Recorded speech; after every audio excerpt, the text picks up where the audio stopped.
सुन रहल छी शंभू कुमार जी के लिखल ई विवाहक सुरेबगर गीत जेकर गायक कलाकार छथि डॉक्टर मिथिलेश कुमार।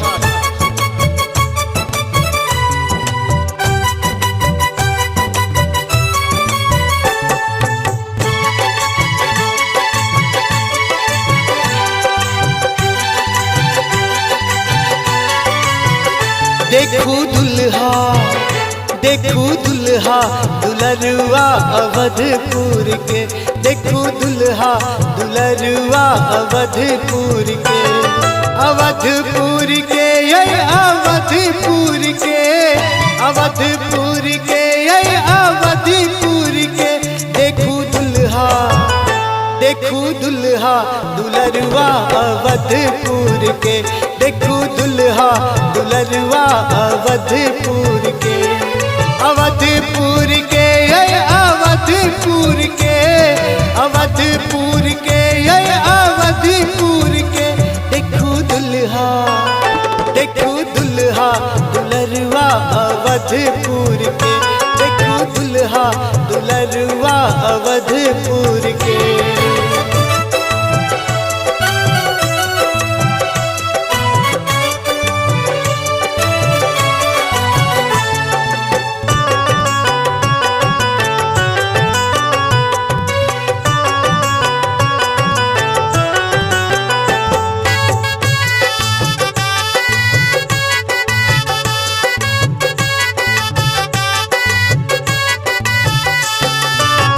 माथे मोरिया गर्दन माला, पियर पीतांबर शोभत साला।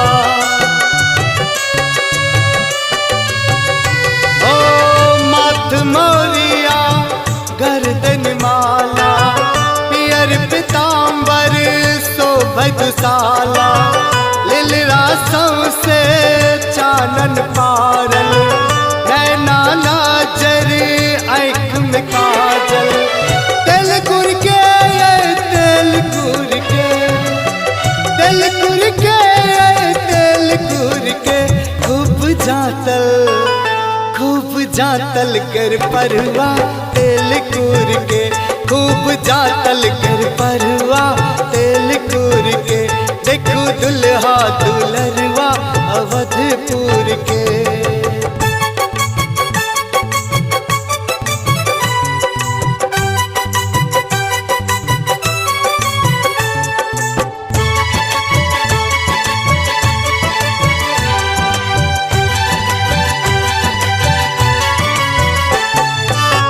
नमगर पुरगर छरहर लगे छत, गाठल बदान पियर लगे छत। ओ नमगर पुरगर छरहर लगे छत, गाठल बदान पियर लगे छत। भेटत मौका नहीं जल्दी सा अबियो, घो तार चुरबियो। घुर घुर के ये घुर घुर के, घुर घुर के ये घुर घुर के। ताकै पहुना मस्करवा घूर घूर के, ताकै पहुना मस्करवा घूर घूर के। देखो दुल्हा दुलरुआ अवधपुर के।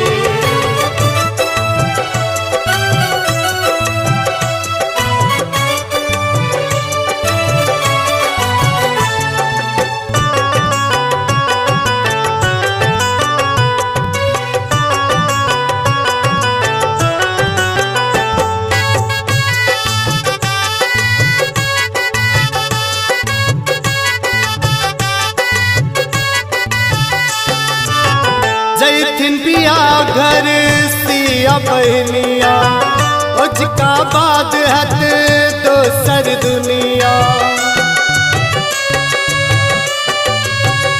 ओ जैथिन बिया घर सिया बहनिया, उसका बाद हत दोसर दुनिया। शंभु आशीष दियो फूल फल के, पिया अंगनवा में हंस के लैके। पर दूर के